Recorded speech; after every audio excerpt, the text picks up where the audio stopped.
Tonight begins with the remarkable lives and incredible resilience of medieval peasants. The everyday heroes who, despite all odds, managed to survive some of the coldest and most brutal nights in history.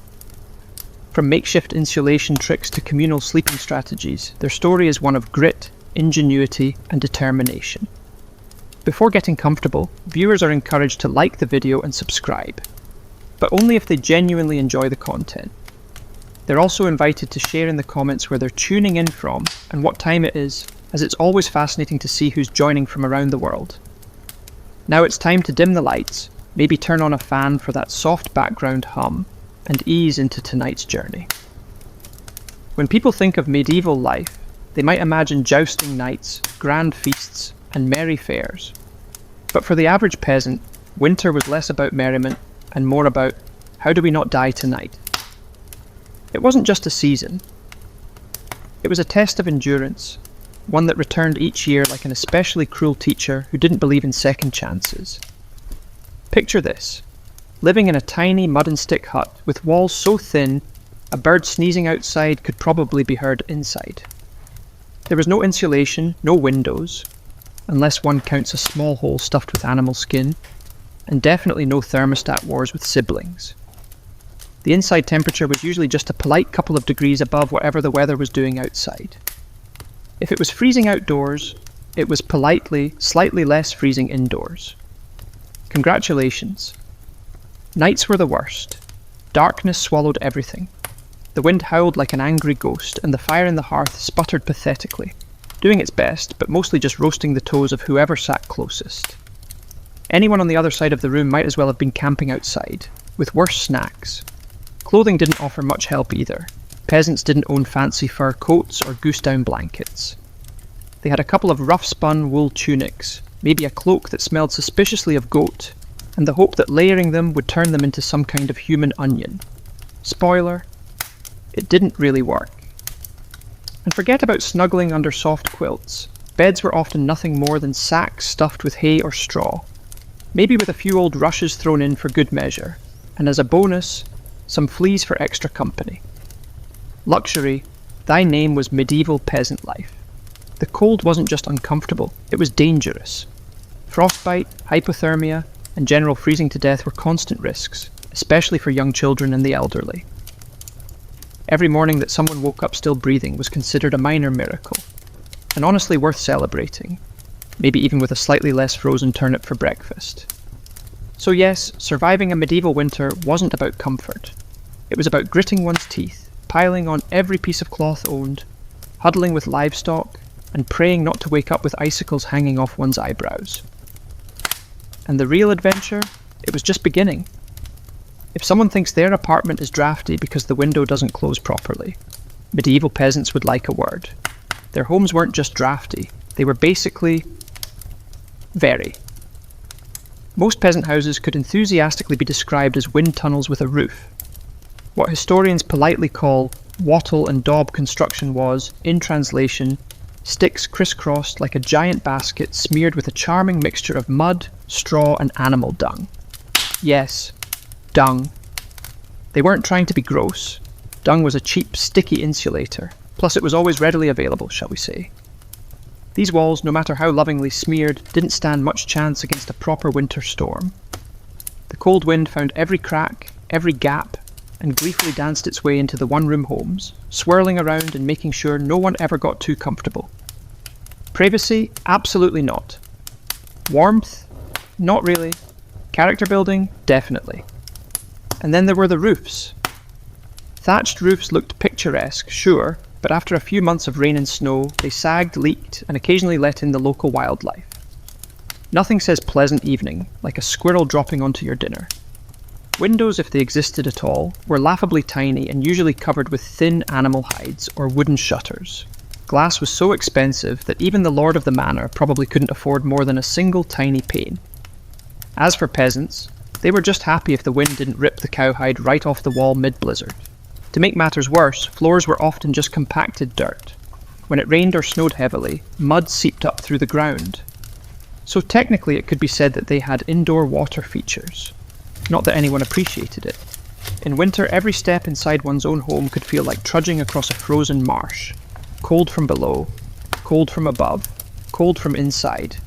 It was a three-dimensional assault on body heat.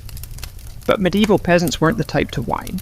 They packed gaps with moss, jammed old rags into the worst drafts, and huddled close to one another. Human insulation at its finest. Creativity, stubbornness, and a bit of sheep grease rubbed into the walls were often the only things standing between them and becoming medieval popsicles.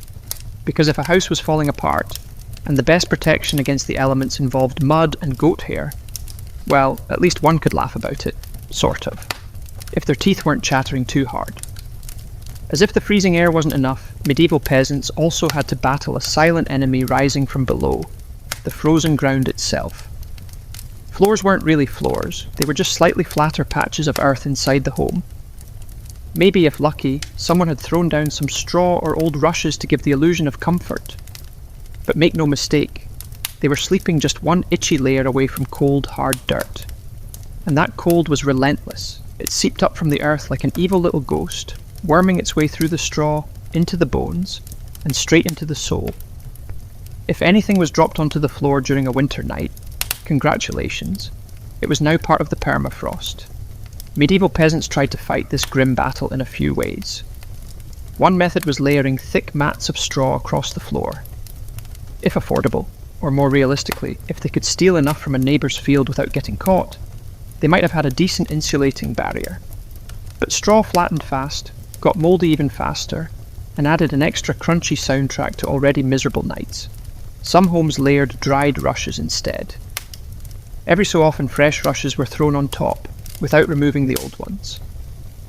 Over time, this created a fascinating ecosystem of decomposing plants, fleas, and whatever. Mystery creatures often decided to move in. It was basically medieval carpet padding, if the carpet was alive, slightly damp, and smelled like a wet dog. Beds, for those who had them, didn't solve much.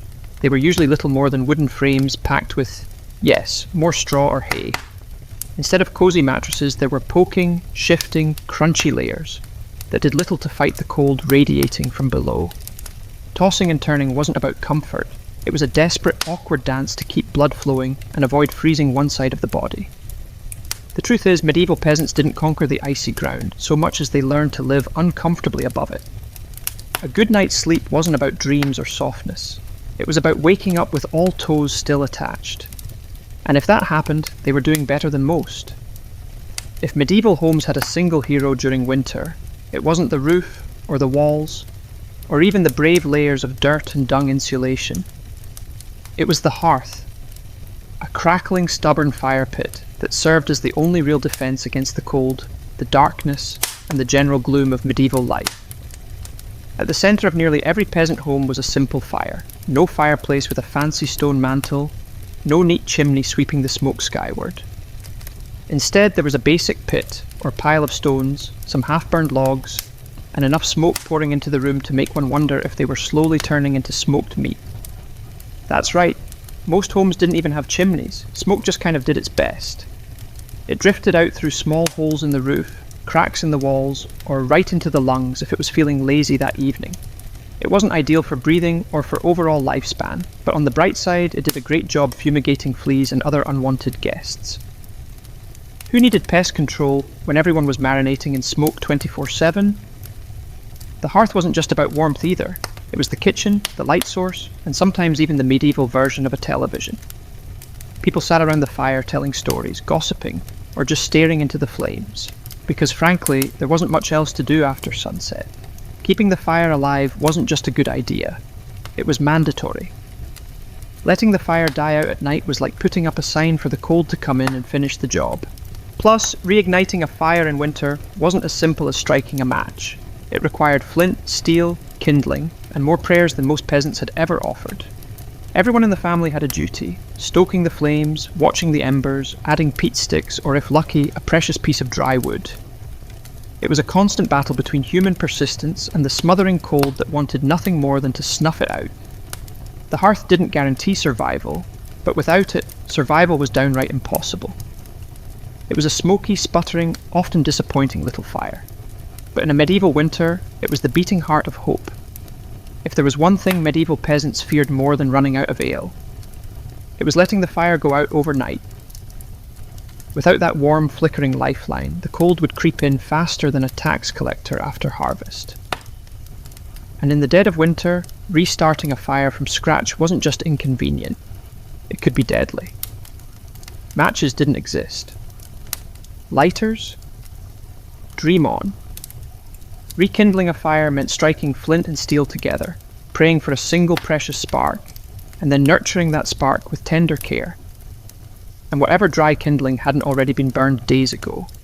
Imagine trying to do all this in the freezing dark, half asleep, with frozen hands. Add a hungry wolf howling in the distance for extra motivation, and it became clear why peasants got smart. They banked the fire. No, not in a cosy savings account. Banking meant carefully burying the embers under a mound of ash right before bed. The ash acted like a blanket, insulating the glowing coals and keeping them alive, just barely until morning. If done correctly, one could stroll over at sunrise, poke the pile a little, add fresh wood, and voila, fire, without the frostbite. But if done incorrectly, well, mornings got a whole lot colder, and a whole lot grumpier.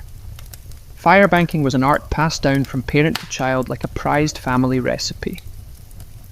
Everyone had their own little secrets. Some said dry ash only. Others insisted a bit of dampness was key. Some packed the embers tight. Others let them breathe.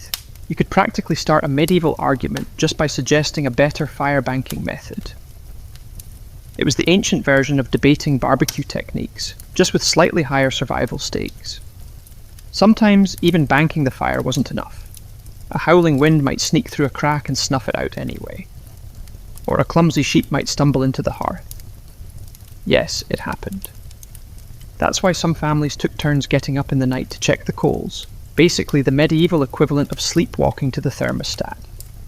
In the end, fire banking was less about mastering nature and more about buying just a few more precious hours of warmth. And if someone woke up to even a single surviving ember, that was already a victory, and enough to face another day of battling the cold. In medieval times, the phrase, "the more the merrier," wasn't just about parties, it was a winter survival tactic. When the fire sputtered and the freezing winds whistled through every crack, there was one surefire source of warmth, each other. And if that meant sleeping cheek to cheek with one's entire family, neighbours, livestock, and possibly a very confused goose, so be it. Forget about personal space.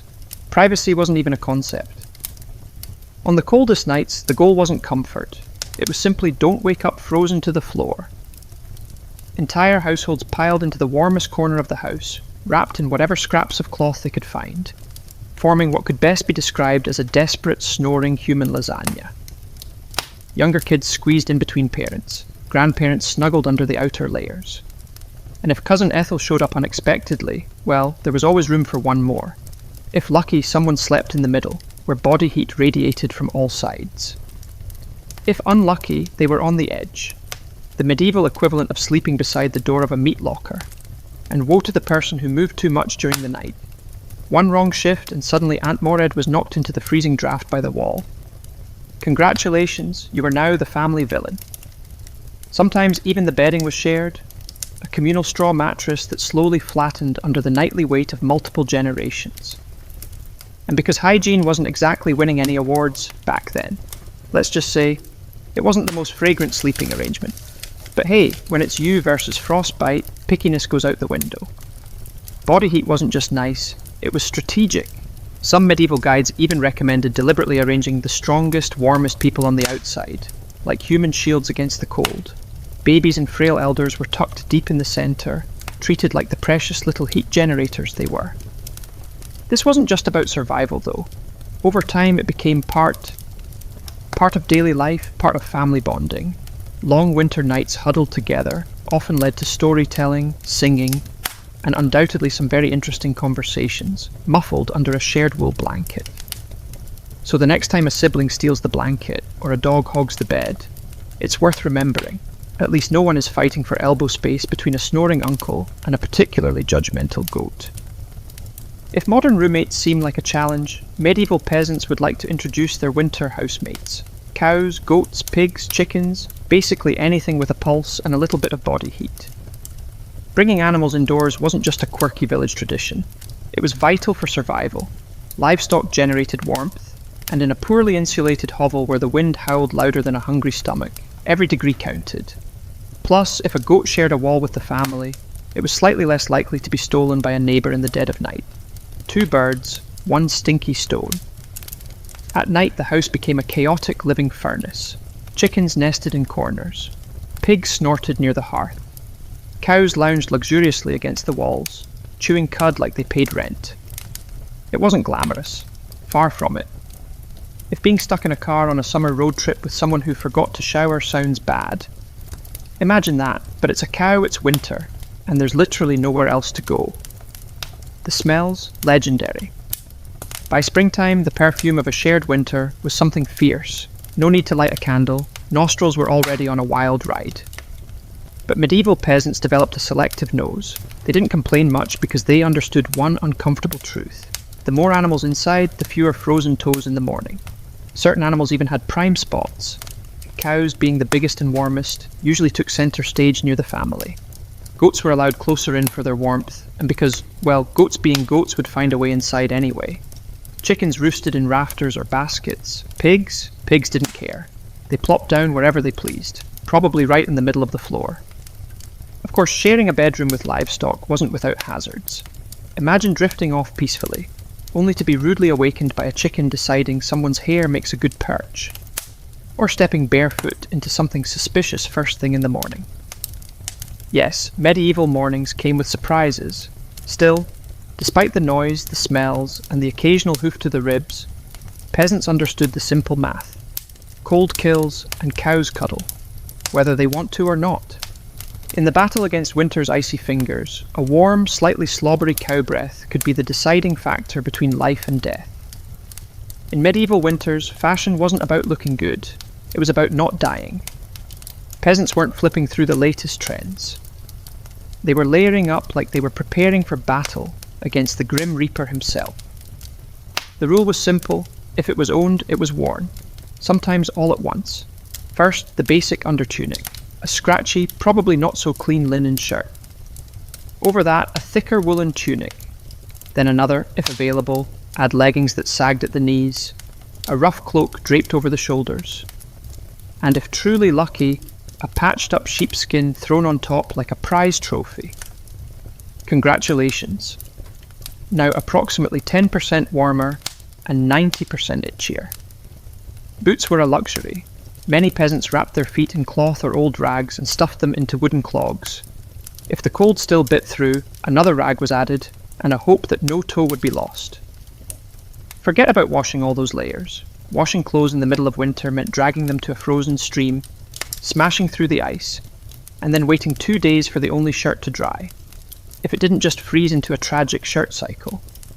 Most peasants wisely decided that smelling like a mix of smoke, sweat, and sheep was a small price to pay for not freezing solid.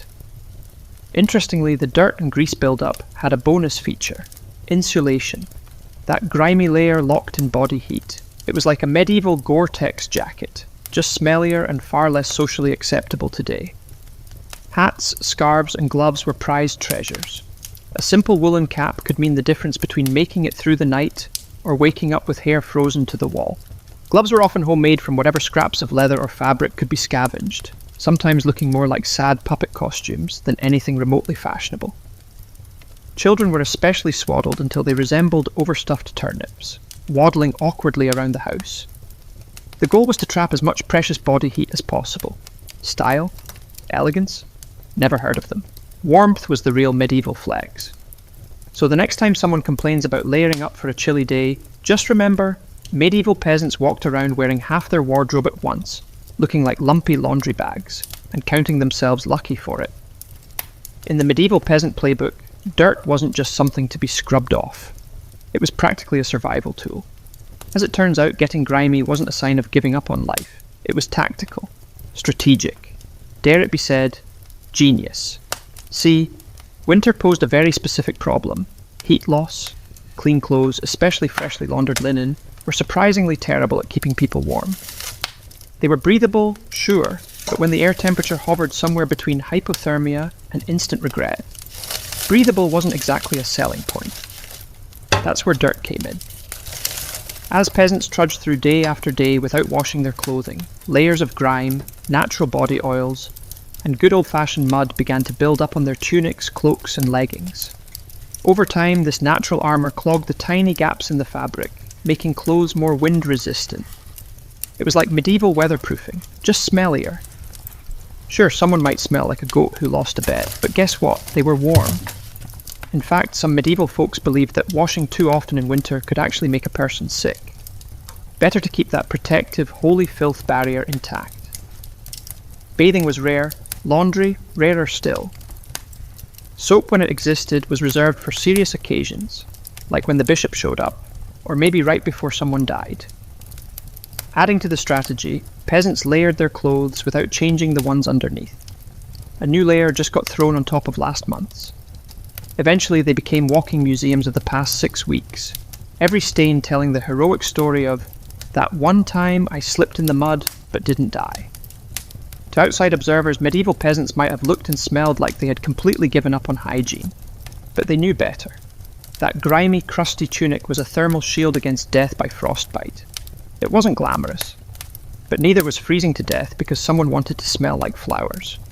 Besides, in a world where literally everyone stank to high heaven, no one was offending anyone.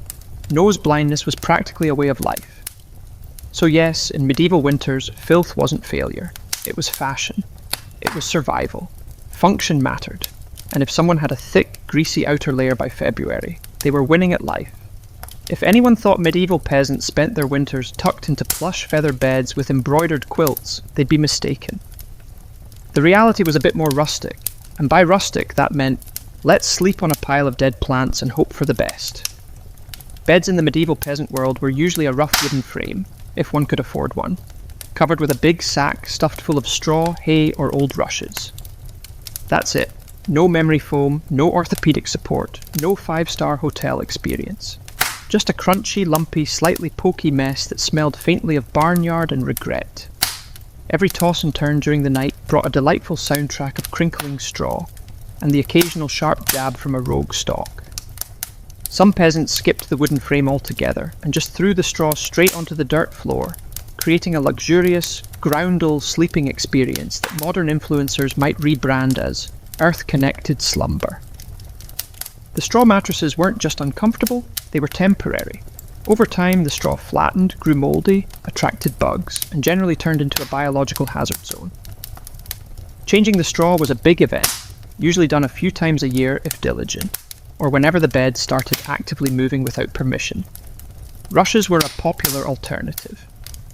These long grasses were spread thick on the floor, sometimes mixed with herbs like lavender or rosemary to mask the overwhelming livestock aroma of daily life. Fresh rushes smelled lovely, for about a day. After that, they became part of the muddy, trampled landscape inside the house, blending seamlessly with dirt, food scraps, and whatever else wandered in. And let's not forget the bedfellows. Fleas, lice, and other charming critters loved straw bedding almost as much as the peasants did. If someone woke up scratching more than they slept, congratulations. They were living the authentic medieval experience. Despite the hardships, these humble beds were lifesavers. Piles of straw provided a crucial insulating layer against the frozen earth. Clumping together atop them created pockets of shared body heat, medieval central heating at its finest. So the next time someone sinks into a soft, supportive mattress, they might remember, somewhere out there, a medieval peasant is looking down from history, grinning through a mouthful of missing teeth, saying, "Must be nice." When someone lives in a house made of sticks, mud, and optimism, winter breezes aren't just a nuisance, they're personal attacks. Medieval peasants didn't just fight the cold from the outside, they fought it from inside their own homes, armed with whatever they could cram into the cracks. And trust this, there were a lot of cracks.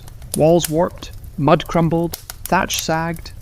The cold found new places to sneak in every night like a mischievous poltergeist with a grudge. Sealing up the house became an art form. Gaps were stuffed with moss, straw, scraps of old cloth, bundles of dry grass, and sometimes even animal hair. If it was soft, squishy, or vaguely insulating, it got jammed into a hole somewhere. Some particularly determined souls daubed extra layers of mud and dung over the outside of their walls, as an annual winter project. Imagine standing there, in freezing weather, slapping cold manure onto the house while muttering, "This is fine. This is luxury." Because, in a way, it was. Roof leaks were another battlefield. Thatch, while cheap and plentiful, wasn't exactly waterproof, especially after a few seasons of rain and snow. Peasants would plug holes in the roof with spare bits of cloth, bundles of reeds, or, during moments of true desperation, chunks of turf stolen from the nearest field. Every home eventually started to look like a slightly sad patchwork quilt, made by someone who gave up halfway through. Doors, windows, if a home had them, its residents were lucky. But even then, they were little more than wood planks hung by iron nails and sheer stubbornness. Window holes were often covered with animal hides or thick cloth soaked in animal fat to block out the worst drafts, and add a bonus aroma of mystery meat to the living space.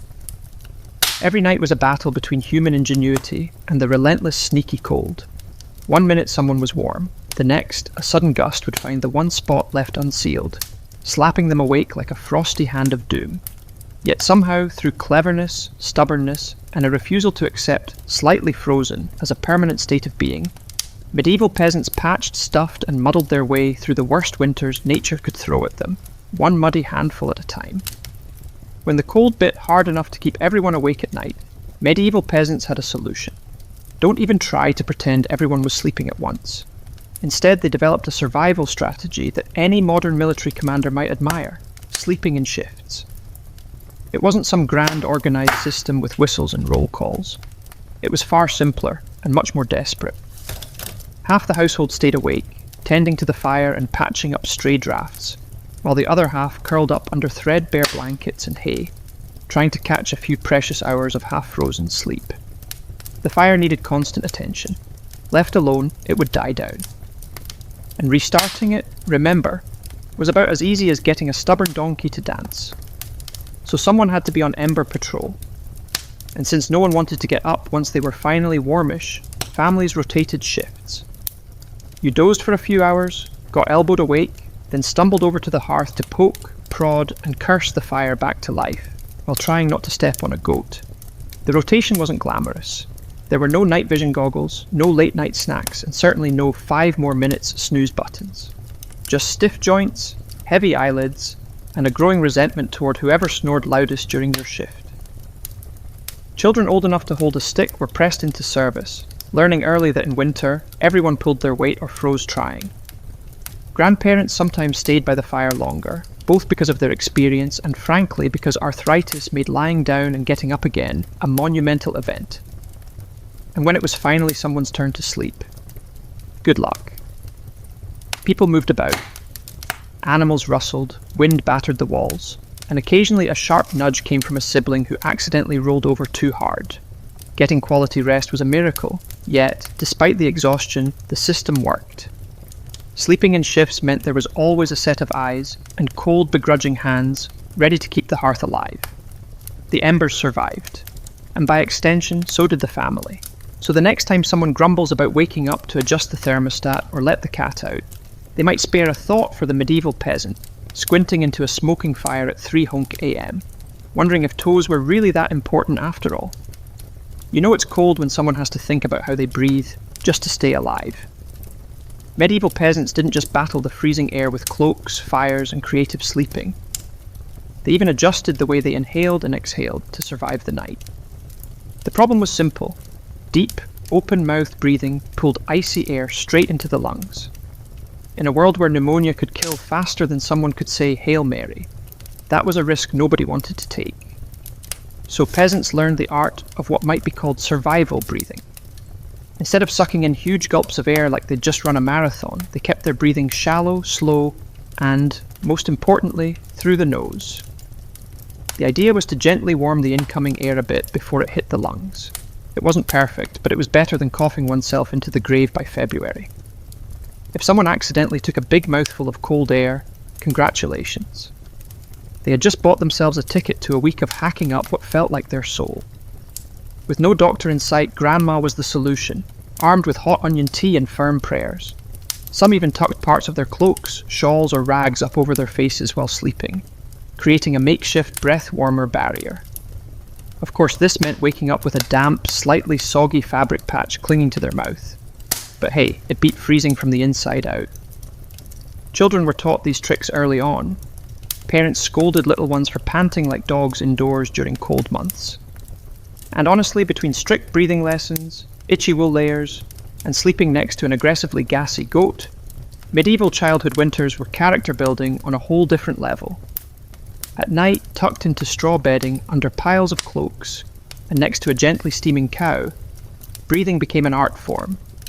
Slow, steady, nose only, and as minimal as humanly possible, like some grim medieval version of a yoga retreat, only with more frostbite and fewer inspirational quotes. In the Grand Survival Playbook, it wasn't the flashiest strategy, but it worked. One shallow breath at a time, peasants endured another night in the long, relentless war against winter. In the endless battle against medieval cold, peasants discovered an unlikely secret weapon: a full stomach. It turns out one of the best ways to fight off the chill wasn't another scratchy wool cloak, it was stuffing oneself with something hearty and heavy right before bed. Calories meant warmth. The more the body had to digest, the more it heated itself up doing the work. Basic medieval thermodynamics. Eat a heavy meal, generate internal heat, and maybe, just maybe, survive until morning without turning into a peasant-shaped popsicle. So what did medieval peasants pile onto their plates before a long, freezing night? Think thick stews, heavy with root vegetables like turnips, onions, and parsnips. Grains were lifesavers too. Oat porridge, barley gruel, or dense, chewy rye bread. If especially lucky, say after a festival or a generous slaughter, there might be a hunk of salted pork, or a slice of dried sausage thrown into the pot. This wasn't comfort food in the Instagram sense. No delicate presentation, no artisanal garnishes. It was one enormous, vaguely brown meal, designed to sit in the gut like a friendly brick, slowly burning through the night and keeping the body just a little bit warmer. It wasn't just about eating a lot, it was about eating smart.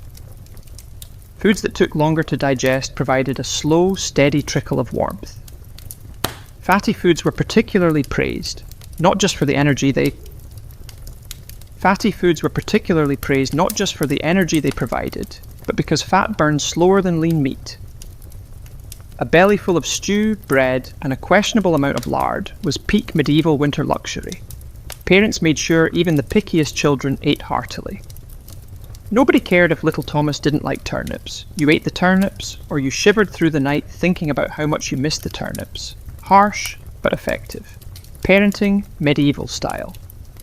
Of course, heavy nighttime eating came with its own hazards.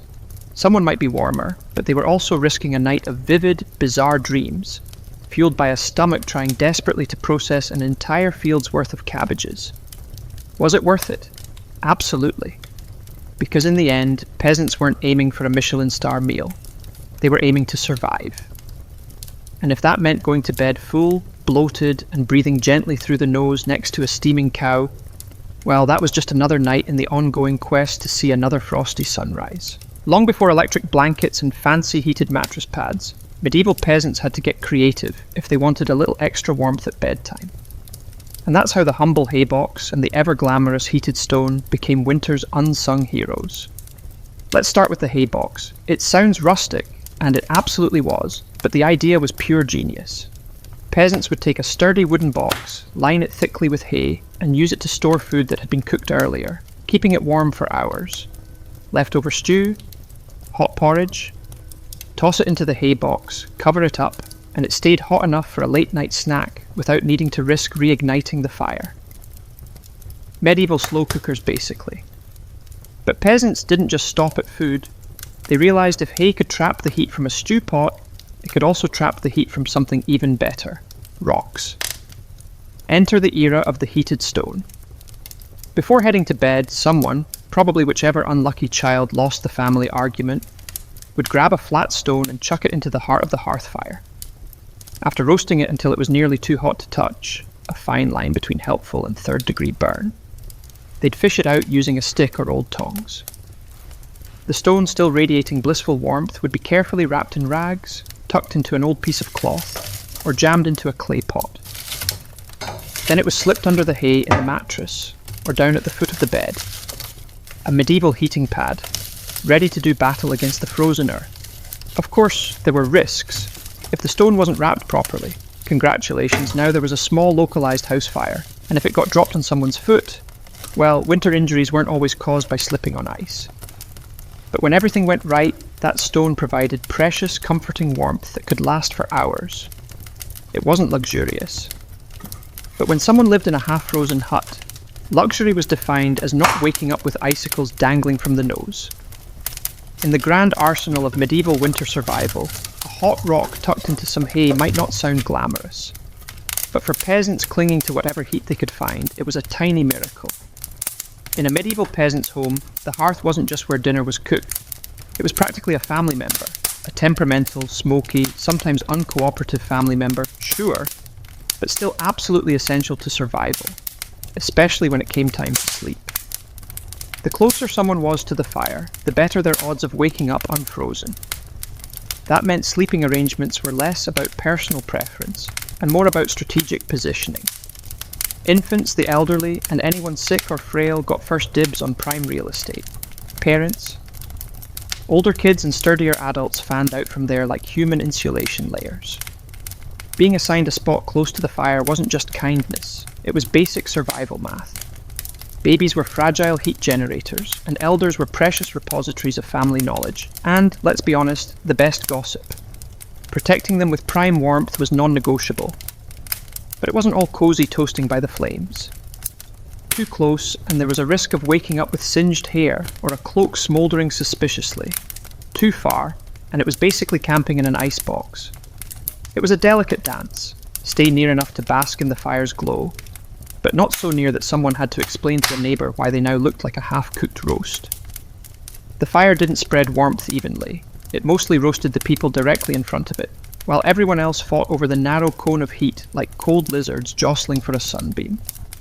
If lucky enough to fall asleep facing the fire, one side of the body might be blissfully warm, while the other side froze so solid it could probably be knocked on. Pets and livestock, of course, muscled in too. A dog might wedge itself between someone and the fire, tail wagging dangerously close to open flame. Chickens sometimes perched perilously on hearthstones, clucking softly into the night like tiny feathery guardians of warmth. Every crackle of the logs, every shift of glowing embers, was a tiny promise. You're still alive, you're still warm, for now. And so, peasants drifted into uneasy sleep, lulled by the fire's pops and hisses, each breath forming small clouds in the frigid air beyond the fire's fragile circle. It wasn't perfect, wasn't comfortable, but it was life, clinging to warmth by a thread of glowing coals. In the medieval world, no one survived winter alone, unless they wanted to become a very stylish frozen statue by January. Survival wasn't just a family affair, it was a village project. A messy, muddy, loud collaboration, where everyone's warmth and life depended on everyone else. The peasants knew that in the dead of winter, a strong fire and a pile of hay could only do so much. If a neighbour's house went dark, people noticed. If the smoke from Old Tom's hearth suddenly stopped curling into the sky, someone went to check. And not just because Tom owed them a chicken, though that might be part of it, because community meant survival.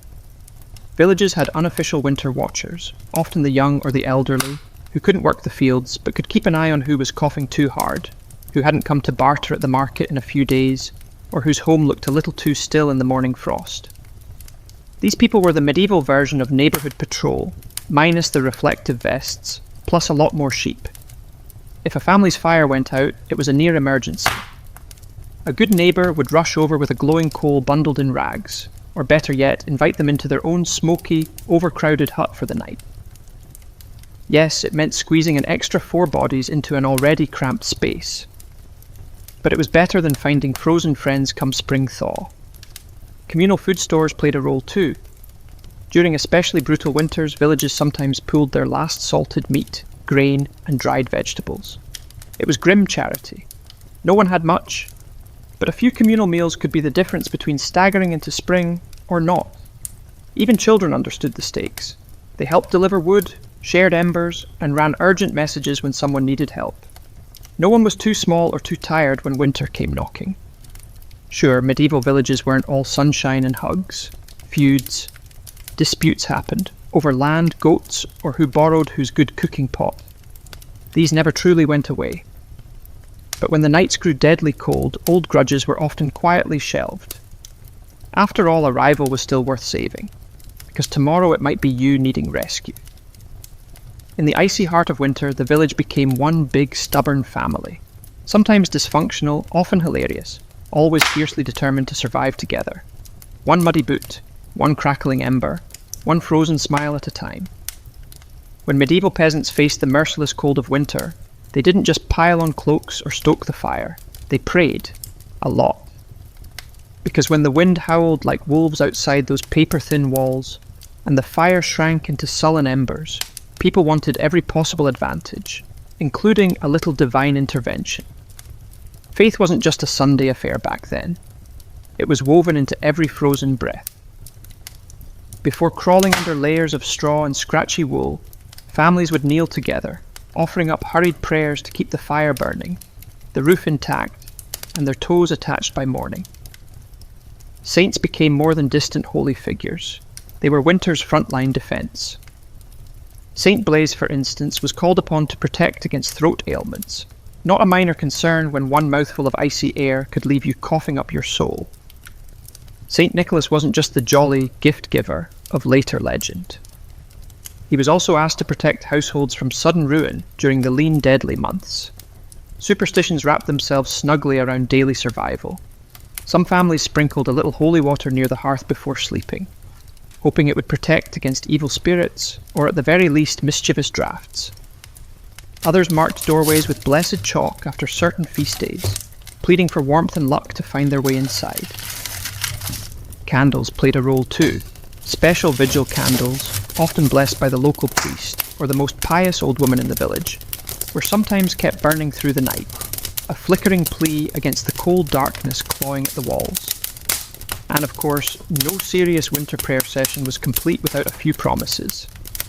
Dear Lord, if you just get us through this night, I swear I'll be kinder to my neighbour, even the one who keeps stealing our turnips. Faith wasn't some abstract comfort. It was a daily, urgent conversation. The peasants weren't asking for luxury, just survival.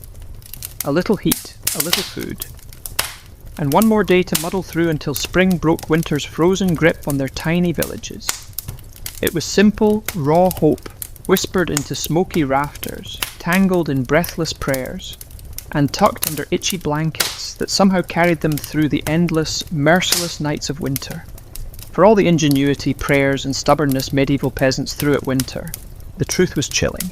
Sometimes it wasn't enough. And when winter won, it didn't just take a few unlucky souls. It took entire families, whole villages, vanishing them into silence beneath a heavy shroud of snow and ice. Some winters were particularly cruel, like the infamous Great Famine winter of 1315, when rains destroyed crops, livestock starved, and freezing temperatures turned an already brutal existence into a slow, grinding disaster. People were so desperate that stories whispered of eating shoe leather, bark, and, in the most horrifying cases, each other. Failure to keep the fire alive wasn't just an inconvenience, it was often a death sentence. Without the hearth's meagre warmth, families huddled together for the final time. Neighbours would sometimes stumble across. Whole households were sometimes discovered in spring, bodies still locked in one another's frozen embrace, as if trying to share just a little more heat until the very end. Houses themselves could collapse under the weight of heavy snow or battering ice storms. A roof giving way in the middle of a frozen night wasn't just catastrophic, it was often fatal. Dragging oneself through thigh-deep snow to beg shelter from neighbours wasn't a guarantee either, especially if those neighbours were already stretched to the breaking point. Disease loved the cold too. Starvation weakened the body, and cramped, smoky homes turned into breeding grounds for pneumonia, bronchitis, and other deadly infections. A simple cough in December could easily become a funeral by January. And then there was the quiet horror, frostbite. Fingers, toes, even ears blackened and died while still attached to their owners. Some villagers survived winters at the cost of their limbs, a grim badge of honour that said, "I made it through, but winter took a piece of me." Yet what's most haunting isn't just the death, it's the eerie normalcy of it. People accepted that each winter, some among them wouldn't see the thaw. Death wasn't unexpected. It was just another neighbour at the door, wrapped in frost, waiting its turn. Even amid the bitter cold and constant threat, medieval peasants pressed on, stubborn, grieving, clinging to life. Because as long as there was one ember left in the hearth, one breath hanging in the frozen air, there was still a fight worth fighting. When we look back at medieval peasants, those muddy, frostbitten survivors of endless winters, it's tempting to see only their hardships. The cracked hands, the frozen toes, the smoke-choked huts. But buried beneath all that struggle is something far more powerful. A legacy of raw, stubborn ingenuity and unbreakable endurance. They didn't have central heating, thermal jackets, or cozy memory foam mattresses. They didn't even have the luxury of assuming they'd survive until spring. But what they did have, and what they left behind, was the blueprint for resilience. Every hay-stuffed mattress, every hand-banked fire, every moss-crammed wall gap was a testament to human creativity under pressure. Faced with impossible odds, they didn't collapse in despair, they adapted. They learned from the land, from each other, and from the bitter lessons carved by each brutal winter. Their communities were built on more than shared land. They were built on shared survival. They taught each other to watch over the sick, to pool resources when food ran low, to trust that helping a freezing neighbour today meant someone might help you tomorrow. They lived by the understanding that no one beats winter alone. Their faith, too, was a kind of endurance. They wove prayers into their daily lives, not just out of fear, but out of hope. Fragile, stubborn hope that tomorrow might be a little warmer, a little brighter. Hope that after 100 dark nights, spring would come again, and life would find a way to push through the frozen ground. And somehow it did. Because of their sacrifices. Because of their unglamorous victories. Surviving one more night, one more storm, future generations thrived. Bit by frozen bit, they pushed humanity forward, enduring winters their ancestors could barely survive, until warmth and comfort became common expectations instead of distant dreams.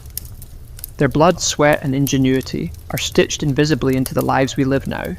Every cozy blanket, every warm house, every lazy winter evening spent sipping tea under soft lights.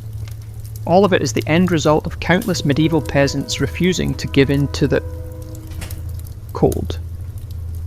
So the next time the wind howls outside a double-paned window, perhaps spare a thought for them. The nameless, fearless ones who turned shivering survival into a living legacy. One ember, one breath, one stubborn heartbeat at a time. Anne Boleyn didn't come into the world with a crown on her head, or armies at her feet. Born around 1501, likely at Blickling Hall or Hever Castle, she was the daughter of Thomas Boleyn, an ambitious diplomat, and Elizabeth Howard, a noblewoman with powerful family ties. In the grand scheme of Tudor society, Anne's birth barely stirred a ripple. Yet from these modest beginnings, something extraordinary was taking root, a life that would one day tilt the course of English history. From an early age, Anne was set apart, not by her wealth but by her mind. She was clever, spirited, and by all accounts magnetic. Recognising her potential, her family sent her abroad to the continent, where her education truly began. First, she served Margaret of Austria in the glittering court of the Netherlands, an experience few English girls could dream of. There, Anne absorbed the art of diplomacy, refined manners, and the subtle dance of European politics. But it was in France that Anne's brilliance was truly polished.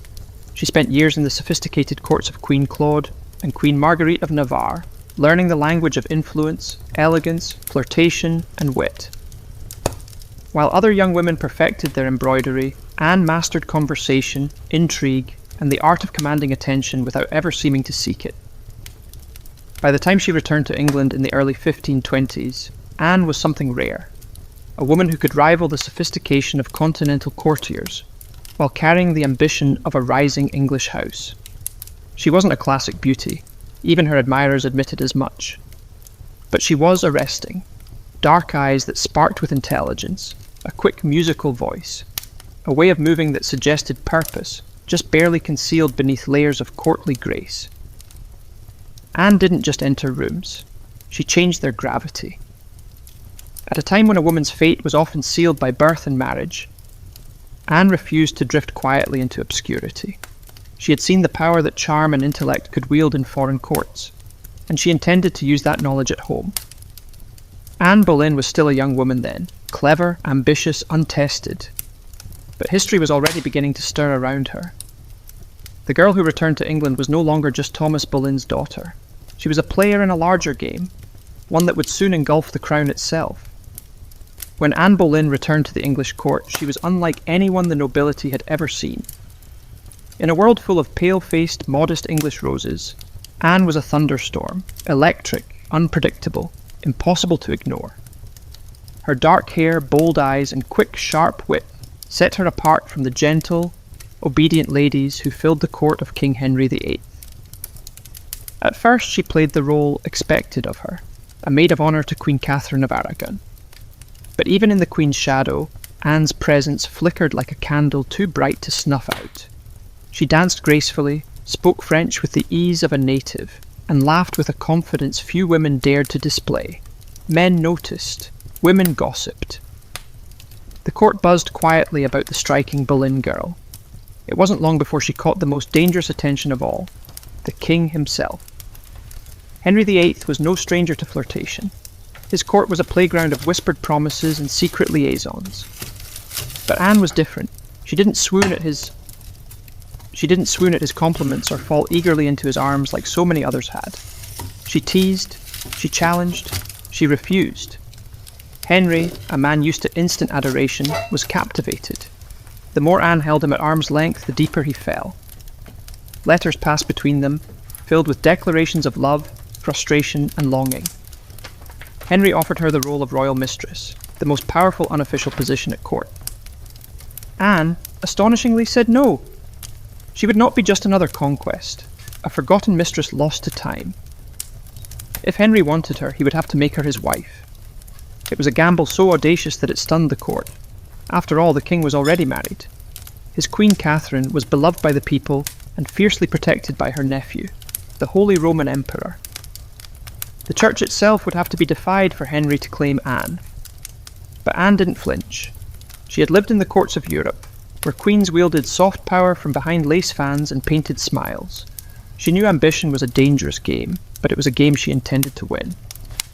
Standing in the candlelit halls of the English court, Anne Boleyn made her choice, not to be merely admired, but to change her destiny and England's forever.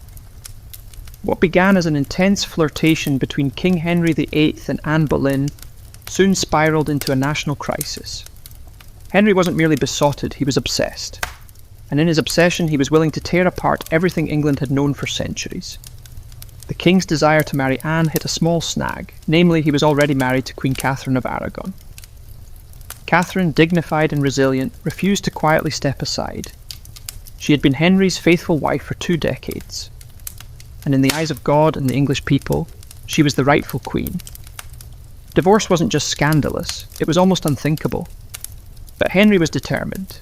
He convinced himself, and tried to convince everyone else, that his marriage to Catherine was cursed because she had once been married to his brother, Arthur. Never mind that the Pope had granted special permission for their union years ago. Henry now insisted that his soul was damned unless he annulled the marriage. Anne, for her part, knew better than to appear too eager. She kept herself just out of reach, alternately encouraging Henry's hopes and maintaining her distance. Every glance, every word, measured. She wasn't merely aiming for marriage, she was positioning herself to become Queen of England. The court erupted into whispers and factions. Some noble families eagerly courted Anne's favour, seeing the winds of power shifting. Others clung fiercely to Queen Catherine, horrified at the idea of Anne replacing her. Diplomats wrote desperate letters back to Rome. Foreign monarchs threatened retaliation. Henry's own advisors shifted uneasily, sensing the ground trembling beneath their feet. As months turned into years, Henry's frustration grew. He bombarded the Pope with petitions, manoeuvred his lawyers into finding loopholes, and slowly began to realise that the Church would not bend easily. Catherine had powerful allies, including her nephew, Emperor Charles V, the most powerful man in Europe. Still, Henry pressed on, defying advice, tradition, and increasingly the law itself. His courtship with Anne had become something far greater than personal desire. It was now a challenge to the very structure of England's political and religious life. Anne wasn't just capturing a king's heart, She was dragging an entire kingdom into uncharted waters. A dangerous game had begun, and there could be no turning back. After nearly 7 agonizing years of maneuvering, scandal, and diplomatic chaos, Anne Boleyn's gamble paid off. In January 1533, she secretly married Henry VIII, a bold move, given that he was still technically married to Catherine of Aragon in the eyes of the Pope and much of Europe. By June, Anne was crowned Queen of England in a lavish ceremony at Westminster Abbey. It should have been the crowning moment of her life, but the atmosphere was far from universally joyful. The people of London watched with weary eyes. Some cheered, others muttered prayers for Queen Catherine. Many wondered if this new queen, with her French manners and daring spirit, was a blessing or a curse. Anne entered her queenship not as a beloved figure, but as a storm. Unlike Catherine, who embodied traditional English values of humility and piety, Anne was dazzling, provocative, and politically savvy.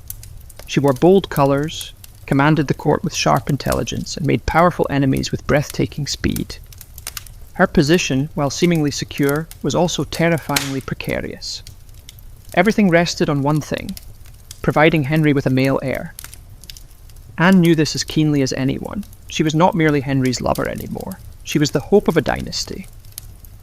Early in her pregnancy, Anne and Henry were elated, certain the child would be a boy. But in September 1533, Anne gave birth to a daughter, Elizabeth.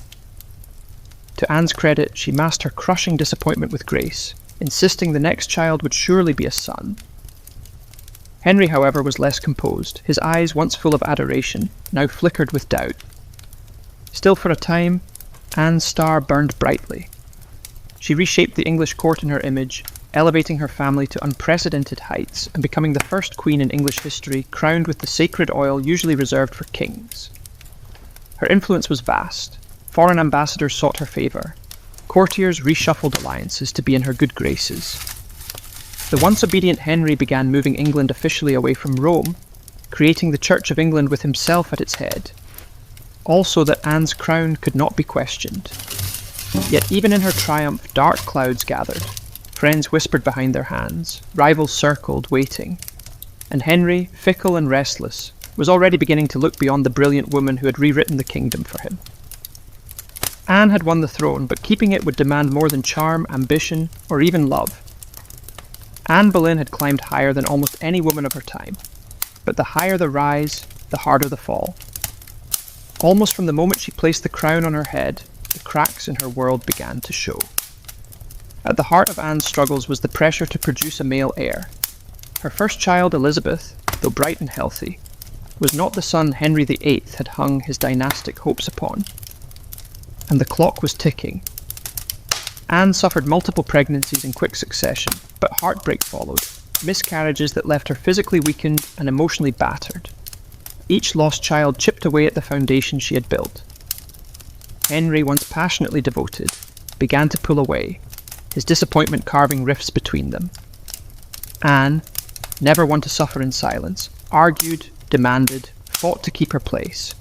But Henry, a man who prized obedience as much as beauty, grew tired of her sharpness, her defiance. The very fire that had once drawn him in. Outside the royal chambers, enemies were gathering like wolves. Many nobles who had tolerated Anne's rise with gritted teeth now openly schemed for her downfall. Catherine of Aragon's supporters never forgave Anne for what they saw as theft and sacrilege. Even commoners whispered against her, calling her the Great Whore, blaming her for the schism with Rome and the heavy-handed changes that followed.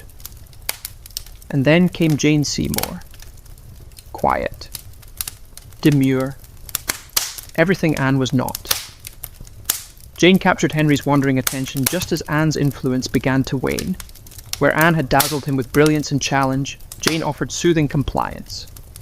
It was a dangerous shift, and Anne, perceptive as ever, saw it happening.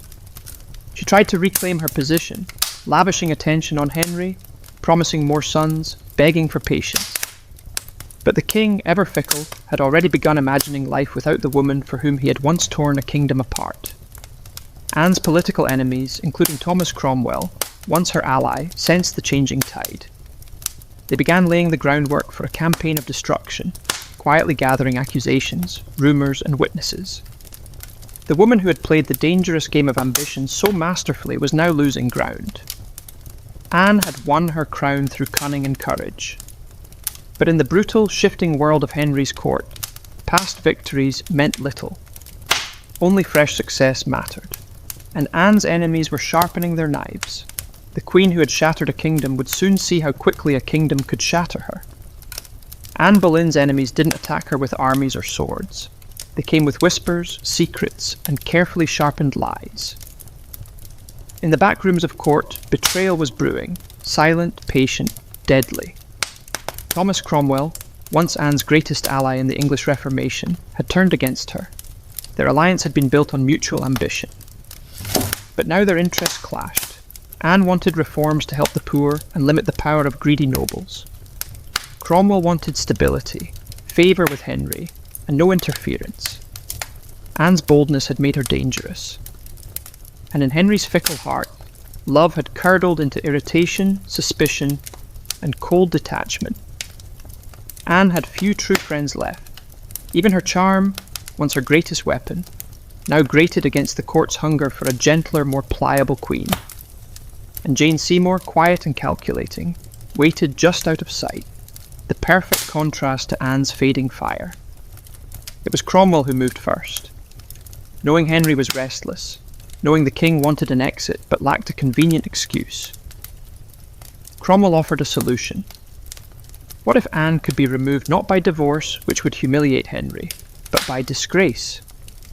The accusations were wild, monstrous even: adultery, incest, conspiracy against the king. Anne, the proud, brilliant queen, painted as a betrayer, a temptress, a threat to the very crown she once redefined. Cromwell carefully gathered evidence, coaxing confessions under torture, twisting courtly flirtations into damning testimony. Several men, including Anne's own brother George Boleyn, were arrested. The charges made little sense. They were riddled with contradictions and impossibilities. But in Henry's court, truth was whatever the king needed it to be. Anne, sensing the tightening noose, fought desperately. She appealed to Henry's memory, to the love they had once shared. But it was no use. The man who had once torn England apart for her now refused to meet her eyes. In May 1536, Anne was arrested and taken to the Tower of London. As the great gate slammed shut behind her, she knew the truth. She was no longer a queen, she was now a prisoner, a pawn trapped in the brutal game she had once played so masterfully. Betrayal had sealed her fate, and now, alone in the tower, Anne Boleyn waited for the final move. She stood in the great hall of the Tower of London, facing a tribunal of nobles, many of whom owed their very titles and fortunes to her rise. Now they sat in judgment, cold and watchful, prepared to erase the woman who had once changed the destiny of England. The charges against her were shocking: adultery with multiple men, including her own brother, George Boleyn, high treason, conspiracy against the king. In another world, such accusations against a queen would have been unthinkable. But here now they were simply theatre, a grim performance designed to give Henry VIII exactly what he wanted: her downfall wrapped in a thin veil of legality. She defended herself with the same fire that had once won the king's heart. She denied every accusation with intelligence, precision, and an unwavering composure that astonished even her enemies. She reminded them that she had been crowned with sacred oil, chosen by God, and anointed as Queen of England. She reminded them of her loyalty, her sacrifices, her love. But it was all for nothing. The verdict had been decided long before she set foot in the courtroom. The trial was a spectacle, for the court and for the people, a public unmaking of a once unbreakable woman. Witness after witness, many coerced or bribed, spoke damning words. Dates and places contradicted each other. Evidence was flimsy, when it existed at all. But the truth was irrelevant now. She was found guilty. Her brother George and the other men accused with her were sentenced to death as well. She would be executed by beheading, a merciful sentence compared to the usual traitor's death of hanging, drawing, and quartering. When the verdict was read, she did not break. She stood tall, her face pale, but her spirit fiercely intact. In those final moments before being led back to her cell, she spoke clearly, declaring that she was prepared to die and prayed that God would have mercy on her soul. As the heavy doors of the hall closed behind her, the court exhaled in relief. The storm, brilliant, dangerous, unforgettable, was nearly over. But even then, they did not understand. They were not erasing Anne Boleyn. They were immortalizing her, in betrayal, in tragedy, and in legend. After her trial, she was returned to the Tower of London, not as the triumphant queen who had once commanded England, but as a condemned prisoner awaiting death. Yet even facing the end, she refused to crumble. In the cold, echoing halls of the Tower, she prepared herself. She spent hours in prayer, kneeling on the hard stone floors, her hands clasped tightly, her voice steady. She confessed to no crimes, because she believed she had committed none. She said she was not afraid to die, but prayed that her death would bring peace to the kingdom, and perhaps mercy to her little daughter, Elizabeth. Her ladies-in-waiting, those few who had stayed loyal, wept in private. She comforted them instead of the other way around. She joked bitterly at times that she would be remembered as the queen who had lost her head. In her dark humour was the stubborn spark that had made her unforgettable. Henry VIII, meanwhile, showed no sign of mercy. He had already turned his attention to Jane Seymour. Even before her execution date was finalised, he was arranging his next marriage. For her, this final betrayal, from the man who had once torn down a kingdom for her, must have been the deepest cut. On May 18th, in 1536, Anne was told she would die the next morning.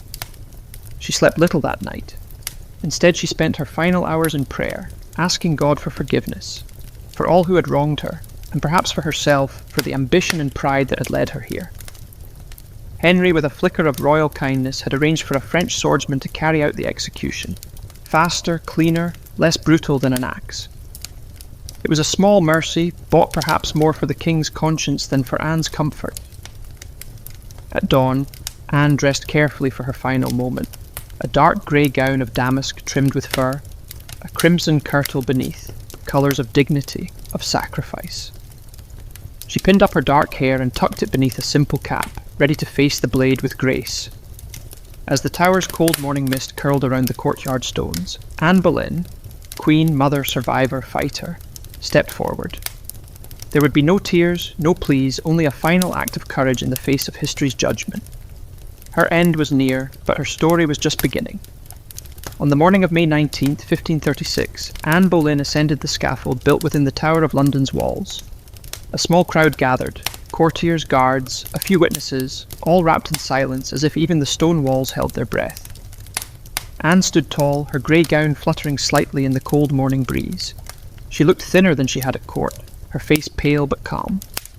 There were no hysterics, no broken sobs. If anything, she faced death with the same fierce dignity that had once shaken a kingdom to its knees. She spoke briefly, carefully choosing her final words. She did not accuse, she did not defend herself. She prayed for the king's health and prosperity, the very man who had abandoned her. In those final moments, Anne offered the world not a confession, but forgiveness. Her courage stunned even those who had come to see her fall. The French executioner, brought specially to ensure a swift death, stepped forward. Anne knelt upright, her hands folded in prayer, her eyes lifted toward the heavens. A small white cloth was tied around her eyes. She remained still. The sword flashed once, silent, swift, and Anne Boleyn, queen, mother, history maker, was no more. She was buried quickly in an unmarked grave within the Tower grounds, laid to rest in an arrow chest because no proper coffin had been prepared for her. A queen once crowned in gold, now left to vanish without ceremony. Yet Anne's story didn't end in that cold grave. Her daughter, Elizabeth, the child whose birth had once disappointed a king, would rise to become one of the greatest monarchs in English history. Elizabeth I, the Virgin Queen, whose reign would see the flowering of English art, power, and global influence. A queen who inherited her mother's fierce spirit, sharp mind, and unyielding resilience. Anne Boleyn changed the course of England forever. Her ambition helped trigger the break with Rome and the birth of the Church of England. Her fall showed the world that even queens could be cast aside. Yet, through her blood, through Elizabeth, Anne's legacy lived on, blazed brighter than any crown she had worn in life. In the end, Anne Boleyn won a kind of immortality, not through her survival, but through her indelible impact on history. By the early 1770s, the American colonies simmered like a pot left too long over a roaring fire. The relationship with Britain, once seen as the proud mother country, had soured into resentment, suspicion, and growing fury. It hadn't started with tea. Years earlier, the Stamp Act had enraged colonists by placing taxes on everything from newspapers to playing cards. That was followed by the Townshend Acts, taxing essentials like paper, glass, and paint. Each new law passed thousands of miles away by a parliament in which the colonists had no representation was like another spark landing in dry brush. At first, the anger showed itself in polite petitions and fiery pamphlets. Colonial assemblies drafted formal protests. Merchants organised boycotts. Writers like Samuel Adams and John Dickinson filled newspapers with passionate arguments about liberty and rights. But as time wore on, frustration deepened into something darker. A slow realisation that Britain wasn't listening. Worse, Britain didn't care. Many colonists clung to the hope that if they just made enough noise, if they just reasoned hard enough, Parliament would repeal the taxes. And sometimes they did. The Stamp Act was famously repealed after loud colonial protest. But every small victory was followed by new legislation, new taxes, new insults. It wasn't about the money. It never really was. The taxes themselves were modest by British standards. What infuriated the colonists was the principle. They were being taxed without consent, treated as subjects rather than citizens, ruled like distant possessions rather than partners. Boston, more than any other city, became the beating heart of resistance. The Sons of Liberty, a secretive, fiery group of patriots, grew louder and bolder. In 1770, tensions exploded into violence when British soldiers fired on unarmed civilians in what became known as the Boston Massacre. Blood had already stained the cobblestones. Trust was a thing of the past. By 1773, the colonies were teetering on the edge. A final insult would tip them into open defiance. And it came not in the form of soldiers or new laws or armies, but in the quiet, seemingly harmless shape of crates stacked with tea. The colonists didn't know it yet, but the night that tea floated in the cold waters of Boston Harbour, the world would change forever. In 1773, Parliament made a critical miscalculation. Believing the American colonies would quietly accept cheaper tea, they passed the Tea Act, a law that was supposed to save the struggling British East India Company, and incidentally reassert Britain's right to tax the colonies. On paper, it looked like a good deal. The Tea Act allowed the company to sell tea directly to the colonies, cutting out the middlemen, slashing prices, and offering a luxury product at a bargain, a few pennies cheaper. What could possibly go wrong? Everything. Because the problem wasn't the price of tea, it was the principle behind it. The Tea Act left the hated tax on tea firmly in place. Accepting the tea, even at a discount, would mean acknowledging Parliament's right to tax the colonies without their consent. To many Americans, that was unthinkable, a surrender of the liberties they had fought to protect for more than a decade. The news of the Tea Act spread like wildfire through the colonies. Merchants fumed. They saw their livelihoods threatened by a monopoly that would crush local trade. Patriots raged at the hidden message. The Crown still believed it could do whatever it pleased. In Boston, the reaction was especially fierce. Already a city scarred by the Boston Massacre and years of economic hardship, Bostonians recognized the Tea Act for what it was, a trap disguised as a bargain. Refusing the tea became a matter of honour, a litmus test for loyalty to supporting the cause of liberty. Public meetings swelled, newspaper columns burned with fiery rhetoric. Groups like the Sons of Liberty, led by Samuel Adams and others, organised boycotts, vowing that no East India Company tea would be unloaded, sold or drunk on American soil. All across the colonies, ships carrying the controversial tea were turned away by local resistance in ports from New York to Charleston. The message was clear: we would not be bought. But in Boston, fate twisted differently. 3 ships, the Dartmouth, the Eleanor, and the Beaver, arrived, anchored in the harbour, and sat there refusing to leave. Royal officials insisted the tea be unloaded. We refused. A deadlock grew taut as a drawn bowstring. The tension was unbearable. A single act would break it, and history would never be the same again. As the British tea ships sat stubbornly anchored in Boston Harbour, the city itself transformed into a powder keg. Every day that passed without resolution tightened the tension. Boston wasn't just resisting, it was preparing. In taverns, churches, and public squares, angry colonists debated what to do. The Sons of Liberty, led by fiery voices like Samuel Adams, John Hancock, and Paul Revere, moved swiftly to organise resistance. They posted public notices calling on citizens to boycott British tea, and held raucous meetings that swelled with farmers, artisans, and merchants alike. Each gathering added fuel to the fire. The Old South Meeting House became the nerve centre of the resistance. Thousands crammed into the wooden hall, their breath fogging the air, their voices rising in defiance. Here, resolutions were passed, speeches were made, and tempers boiled.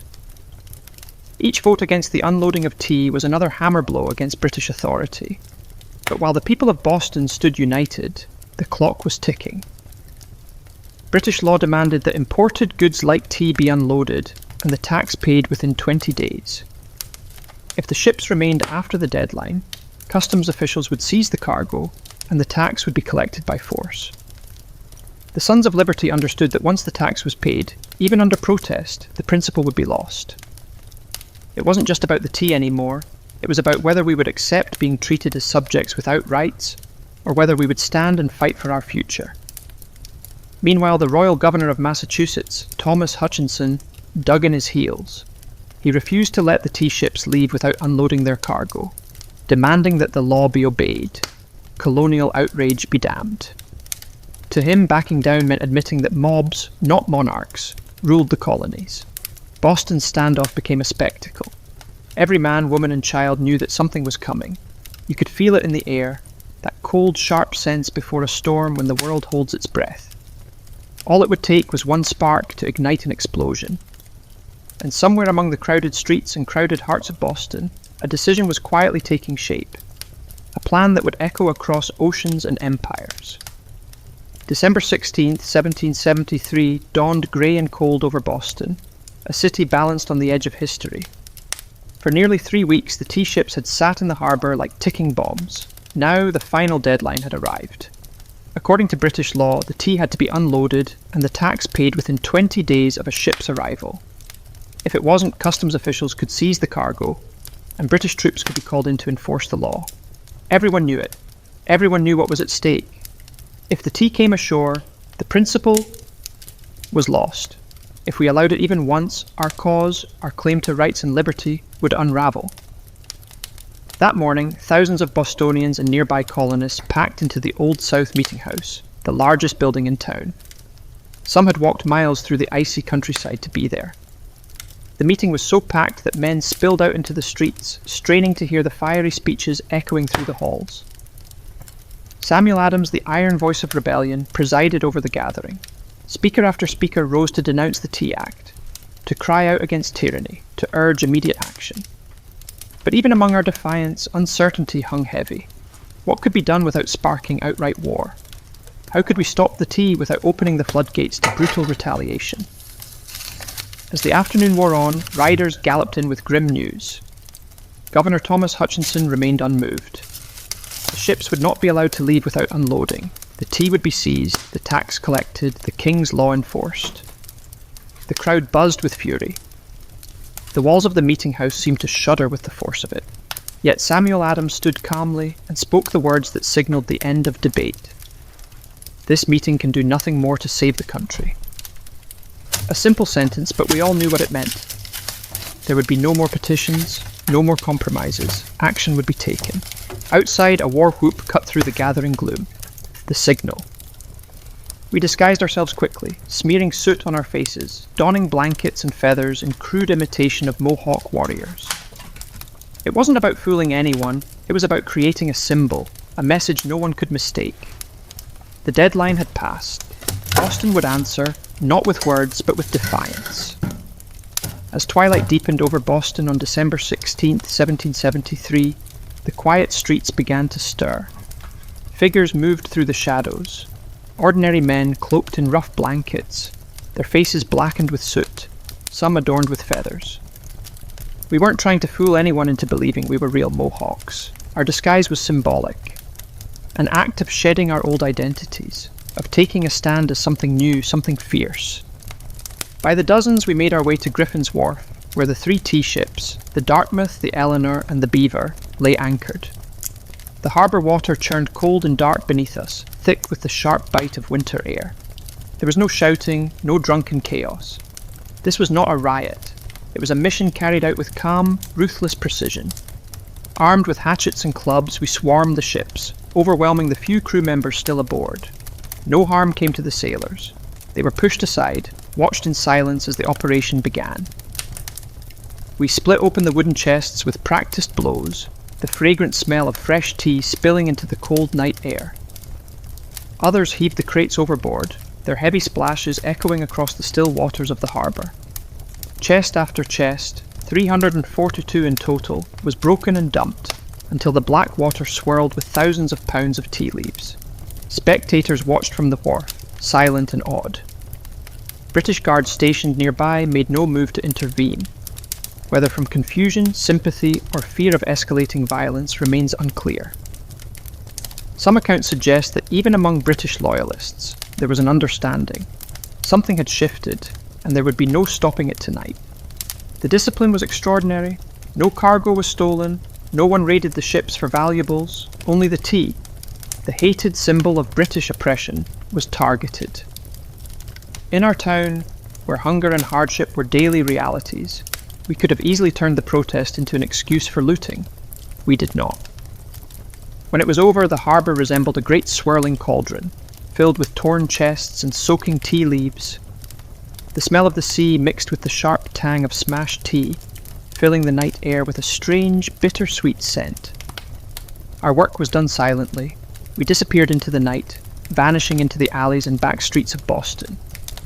We left behind no names, no leaders, no claims to fame, only the unmistakable mark of revolution. As the last broken crates bobbed in the dark water, Boston stood still, almost holding its breath. The Boston Tea Party wasn't a riot, a brawl, or a drunken spectacle. It was something far rarer, an act of cold, deliberate defiance carried out under the cloak of night. The harbour was transformed into a giant swirling teapot. Thousands of pounds of East India Company tea floated in great mats on the water, staining it black. Some of us, curious and rebellious, scooped handfuls of soaked leaves from the harbour, only to be chastised by the Sons of Liberty patrolling the docks. Nothing was to be salvaged. No one would profit from that night's work. This was principle, pure and simple. Our town woke the next morning to the smell of salty tea hanging heavy in the air. News spread like wildfire, by word of mouth, letters, broadsheets. By midday, everyone, from apprentices to merchants, knew what had happened, and opinions split fast. Among patriots there was pride, a fierce, swelling pride that ordinary men had stood up to the mightiest empire in the world and struck a blow for liberty. Among loyalists and moderates there was horror. To them, the destruction of property was reckless, dangerous. Had we crossed a line we couldn't walk back from? Governor Thomas Hutchinson raged in his mansion, furious not only at the destruction but at the message it sent. If the king's authority could be defied so brazenly in Boston, where else might rebellion spark? British officials were stunned. They had expected protests, boycotts, maybe another riot like those that had broken out over the Stamp Act. They hadn't expected organised, disciplined revolutionaries to calmly destroy tens of thousands of pounds of royal property without so much as breaking a window. The ship captains, the Dartmouth, the Eleanor, the Beaver, could only watch helplessly as their cargo disappeared beneath the waves. In the official ledgers, the night's loss would be tallied at over £10,000 British pounds, a fortune. But the real loss wasn't measured in pounds sterling or ruined tea. It was measured in trust, in loyalty, in the fragile illusion that Britain still ruled her colonies with consent. The night the tea sank, something deeper rose to the surface. A shared, undeniable truth. The age of peaceful protest was ending. A reckoning was coming. And Boston was ready. When word of the Boston Tea Party crossed the Atlantic and reached London, the reaction was swift and furious. To British officials, it wasn't simply a protest. It was rebellion. An open, mocking challenge to royal authority that could not be ignored. King George III, upon hearing the news, was said to have grown cold with anger. Parliament, already frustrated by years of colonial disobedience, exploded in outrage. They demanded punishment, not just for the city of Boston, but as a warning to all the American colonies. The result was a series of laws so harsh they were quickly nicknamed the Intolerable Acts. In America, the first blow came. Swiftly, the Boston Port Act struck. In one brutal stroke, Parliament ordered the closure of our bustling harbour, the economic lifeline of our city, until the destroyed tea was paid for and order restored. Ships could no longer enter or leave. Trade vanished. Goods and supplies dried up. Boston, once vibrant and noisy, grew quiet, its docks eerily still. But the punishment didn't stop there. The Massachusetts Government Act stripped us of our self-governing rights, placing us firmly under the King's appointed officials. The Administration of Justice Act allowed royal officials accused of crimes to be tried back in Britain, a clear message that British authorities were untouchable. And to make sure we knew force was an option, British soldiers were quartered throughout Boston, living among the very citizens they were meant to subdue. The message was clear. Rebellion would be crushed. Liberty was a luxury the Crown would no longer tolerate. But Parliament's heavy hand had an unintended effect.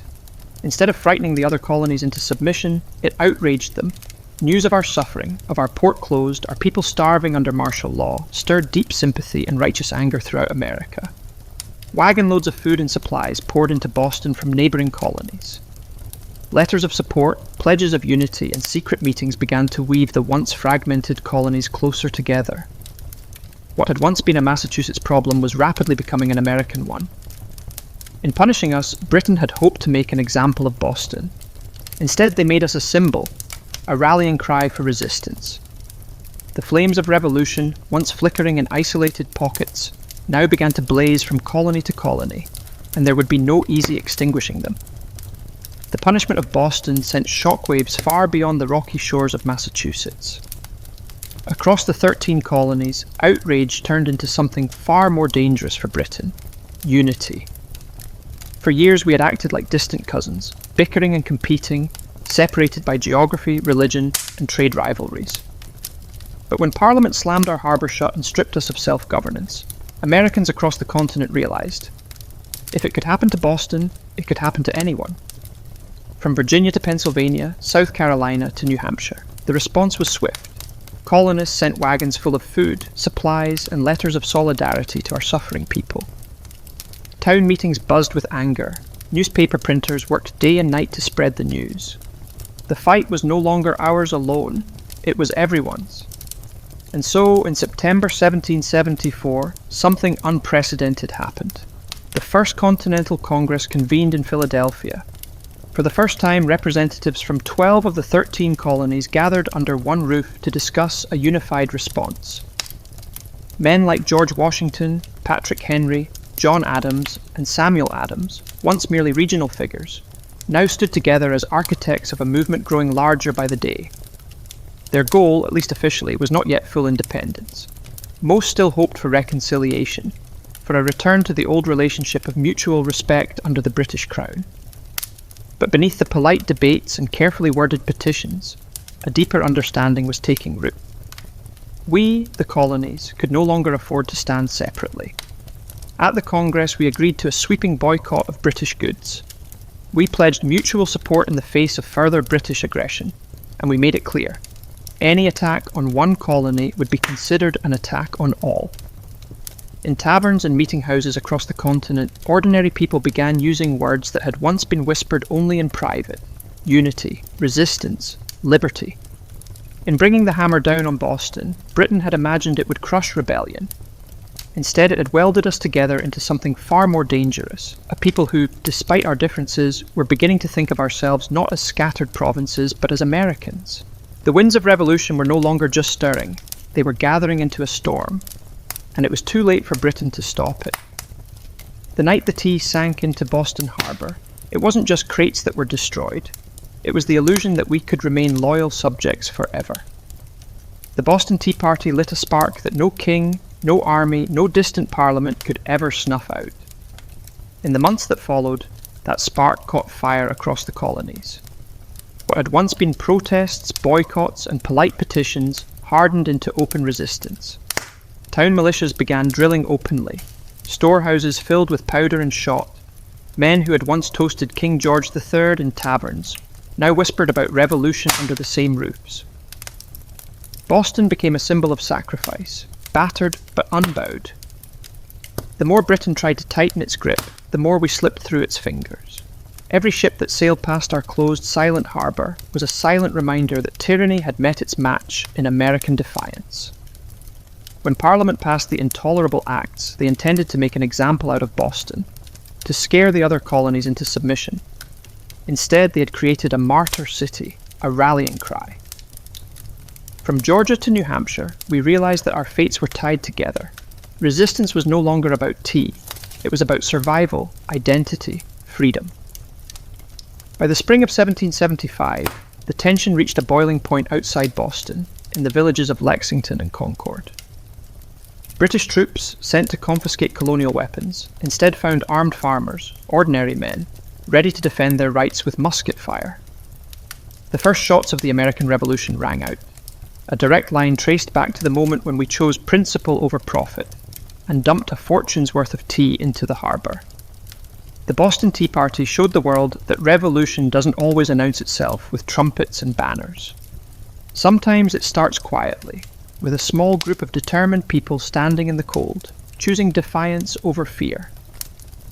In dumping the tea, we weren't just rejecting attacks, we were rejecting an empire. And though the road ahead would be bloody, bitter, and uncertain, one thing had become clear that night in Boston Harbour. We were no longer loyal subjects. We were something new, something dangerous. We were revolutionaries. And we were just getting started, all before the towering pyramids of Giza, before Mesopotamian cities buzzed with life, before Stonehenge stood against the sky. There was Caral. Hidden away in the dry valleys of coastal Peru, Caral rose in silent majesty nearly 5,000 years ago, then faded into near-complete oblivion, swallowed by sands and forgotten by history. For centuries the world did not even know it existed. The Soup Valley. Where we once thrived in Caral seems at first glance an unlikely place for civilization to bloom. The landscape is parched, barren, the river little more than a thin silver thread winding through rocks and dust. To most eyes it looks inhospitable, a place abandoned by life. Yet it was here, amid the desolation, that one of humanity's earliest great cities took shape. Caral wasn't just a collection of scattered huts or a temporary trading post. It was a planned city, sprawling over 150 acres, filled with pyramids, plazas, residential quarters, and ceremonial spaces. We had scale, purpose, and vision, a complex society blossoming centuries before the Egyptians began stacking stones into pyramids of their own. We achieved this without the wheel, without written language, without metal tools. We built massive structures from stone and earth, with nothing but ingenuity, communal effort, and the raw power of human will. Yet for thousands of years, our existence remained a secret. Even when travellers stumbled across the strange, weathered mounds scattered across the valley, they mistook them for natural formations, mere hills sculpted by the desert winds. No one imagined that beneath the sand lay one of the oldest cities in the world, predating even the civilizations that history books had crowned as the firsts. It wasn't until the late 20th century that archaeologists, led by Ruth Shady, uncovered the truth. What they found buried in the dust of time would rewrite the story of the Americas and force the world to reconsider what it thought it knew about the birth of civilization itself. We had risen, flourished, and fallen in total anonymity. Now, after millennia of silence, our stones are speaking again, whispering of a peaceful, intelligent people who built a world of complexity and wonder in a land where life itself seemed impossible. And this was only the beginning of our story. At first glance, the Soup Valley looks like a place where life should struggle to exist. Harsh winds sweep across endless stretches of sand and stone. The sun beats down mercilessly, drying out the earth, baking the landscape into cracked, brittle sheets. Water is scarce. The river, a meandering thread, fights for survival.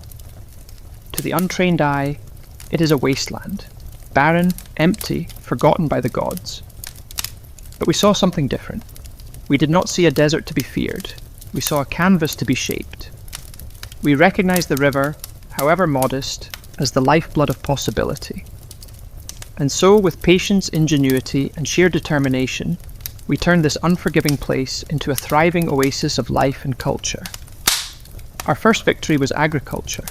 We learned to tame the river's seasonal floods, building simple but brilliant irrigation systems that channeled water across the valley floor.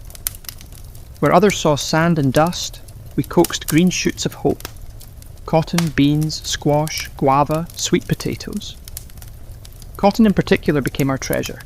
It was spun into fishing nets and textiles, fueling trade with coastal villages and creating bonds that stretched far beyond our desert home. But growing crops was only part of our mastery. We understood that survival in the desert required balance. We worked with nature, not against it.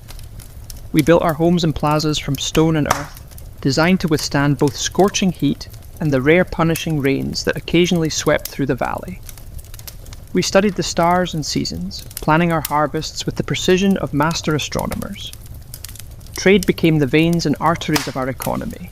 Dried fish, cotton, fruits, and handmade goods flowed up and down the coast. In exchange, we received exotic goods, colorful shells from the Pacific, rare stones from... The Andes brought us ideas from distant peoples. We were not isolated, we were connected. In a land where survival seemed impossible, we thrived through intelligence, innovation, and community. We didn't conquer the desert with brute force. We partnered with it, learning its rhythms, respecting its power, building a society that was not just functional, it was extraordinary. Against the odds, we blossomed into a beacon of civilization, and we were only beginning to rise. Rising out of the desert like ancient guardians, the pyramids we built defy everything others thought they knew about early civilization in the Americas. These were not small, crude structures built by primitive hands. They were massive, deliberate works of architecture, created by a people with vision, organization, and ambition. The centerpiece of our city was the Pyramid Mayor, the largest of our monumental structures.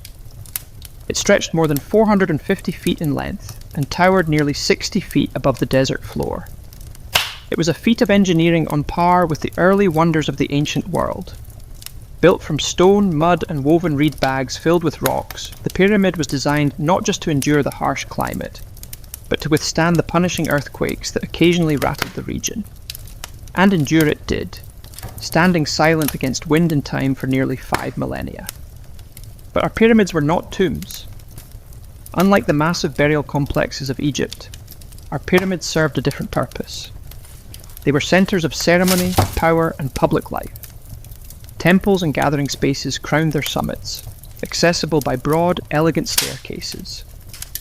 Fires once burned atop these platforms, and rituals were held beneath the endless Peruvian sky.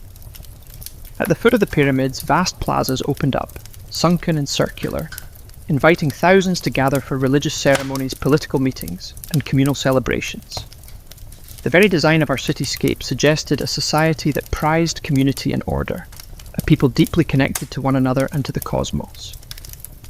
Around the pyramids, smaller residential complexes fanned out, likely home to priests, administrators, artisans, and farmers. The pyramids themselves seemed to have been strategically placed, aligned with celestial events, sunrises, solstices, the cycles of the stars. To us, architecture wasn't just practical. It was spiritual, mathematical, cosmic. Walking among the weathered stones today, it's almost impossible not to feel a strange sense of awe. These structures were raised without metal tools, without the wheel, without beasts of burden, yet they rose with symmetry, scale, and staggering precision. The great pyramids we left behind were not built for vanity, nor for war. They were built to connect earth and sky, community and cosmos, humanity and eternity. And they still whisper across the sands, telling a story that refuses to be forgotten. Among the ruins of Caral, there is something profoundly different, something that sets us apart from so many ancient civilizations. No weapons have been found buried beneath the sands, no defensive walls circle our plazas, no mass graves hint at bloody conquest or internal strife. Unlike the kingdoms that rose and fell through war, we were a society built on peace. It's a revelation that defies expectations. Ours was a civilization that flourished not through violence, but through cooperation, trade, and shared belief. We invested our energy not in armies or fortresses, but in architecture, astronomy, music, and communal life. Our plazas and pyramids weren't monuments to victory over. Our enemies were not met with weapons. They were welcomed to centres of celebration, worship, and governance. Ours was a civilization that chose to gather rather than conquer, to negotiate rather than destroy. Trade was the lifeblood of our success. Cotton, grown along the fertile river banks, was spun into fishing nets that we traded with coastal communities. In return, we received dried fish, an essential source of protein, and exotic goods from faraway places, colourful shells from the Pacific, precious stones from the highlands, and even rare tropical fruits from distant valleys. This wide network of trade stitched our region together, binding far-flung communities into a peaceful web of mutual benefit. And in the centre of it all, we thrived. Crackle, our cultural and economic heart. Religious and ceremonial life played a vital role in maintaining our social harmony. Our grand public spaces and sunken plazas likely served as stages for rituals that united us under shared spiritual beliefs. Music filled our gatherings, flutes carved from condor bones, drums made from deer hides, creating soundscapes that echoed across the desert, tying individual lives to something greater. Our leadership too relied less on military strength, and more on spiritual authority and civic organisation. Our leaders must have coordinated massive construction projects, seasonal agricultural cycles, and complex trade agreements, all without leaving behind the brutal scars of war. In an ancient world so often defined by conflict, we stood as a shining exception, a reminder that civilization does not have to rise on the broken backs of the conquered. It can instead be built by the quiet power of collaboration, creativity, and trust. At Crackle, the stone still seems to hum with echoes of a world long gone. We were not just a city of buildings and trade, we were a city alive, with sound, ceremony, and spiritual rhythm. Music and ritual were woven into the very heartbeat of our civilization. Archaeologists digging carefully through the dry sands uncovered a treasure trove of ancient instruments. Flutes crafted from the bones of condors and pelicans, whistles fashioned from deer antlers, small drums stretched with animal hides. These artifacts were not simple toys. They were crafted with care, tuned to specific notes, designed to carry sound across the wide-open plazas of our city. In a world without written language, music spoke the language of the soul. Imagine it, the low thrum of drums rising at dusk, flutes keening like the desert wind, feet stamping on the sunken plazas as hundreds gathered under the fading light. Fires would crackle atop the pyramid platforms. Priests dressed in intricate woven garments would chant to the gods of the river, the earth, the stars. In those moments, we were not just a city, we were a symphony. The layout of Crackle itself suggests that ritual life was at our core. Our grand plazas were not mere open spaces, they were stages for communal ceremonies, carefully designed to draw people together. The sunken circular courts acted like ancient amphitheatres, focusing sound and sight onto the rituals performed at their centres. And above them all, our pyramids loomed, not as tombs, but as sacred mountains, built by our hands to link the earth to the heavens. Our rituals likely marked the turning of the seasons, the cycles of planting and harvest, the movements of the stars. Music was not just entertainment, it was a bridge between people, between nature and the divine, between the known and the mysteries beyond. No violent murals, no terrifying gods of war, no bloodthirsty sacrifices. In our world here in Crackle, the spiritual realm seemed to be one of harmony, celebration, and reverence. Even now, when the desert wind whistles through the ruins, I can almost hear it. The faint strains of ancient music, the forgotten songs of our people, those who found beauty, meaning, and connection in the heart of these harsh, endless sands. Crackle was not just a place of music, trade, and ritual. It was a marvel of engineering, a testament to human ingenuity in one of the harshest landscapes on Earth. Without metal tools, without the wheel, without draft animals, we shaped a city of stone and earth that has endured for nearly 5,000 years. Our achievements were astonishing. Massive pyramids rose from the desert floor, constructed not with small fragile bricks, but with enormous stones carried across the dry valley. We transported rocks using reed bags, Ingenious baskets, strong enough to bear heavy loads, woven from the very plants that grew along the river banks. Layer upon layer, we built with care, stacking stone and filling the interiors with rubble to create structures that could withstand not only time but nature's fury. And we understood nature well. Corral lies in a region prone to violent earthquakes, yet our pyramids and plazas have survived largely intact. How? By mastering earthquake-resistant architecture.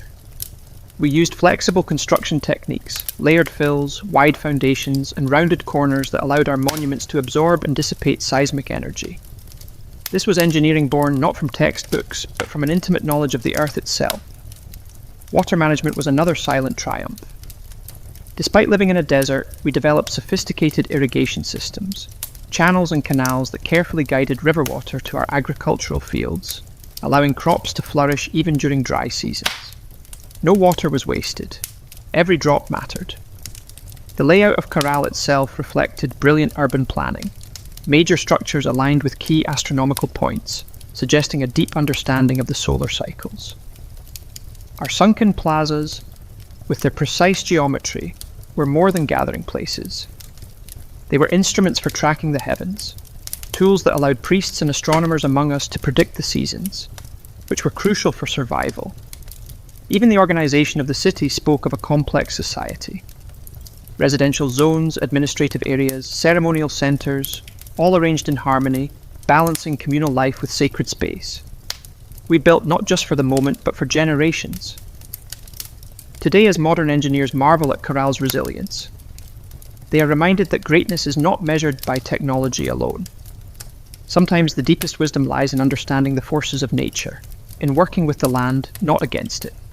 Our stones have endured storms, quakes, and the erosion of time itself. They stand as a silent testament to a civilization that engineered its dreams into the desert sands.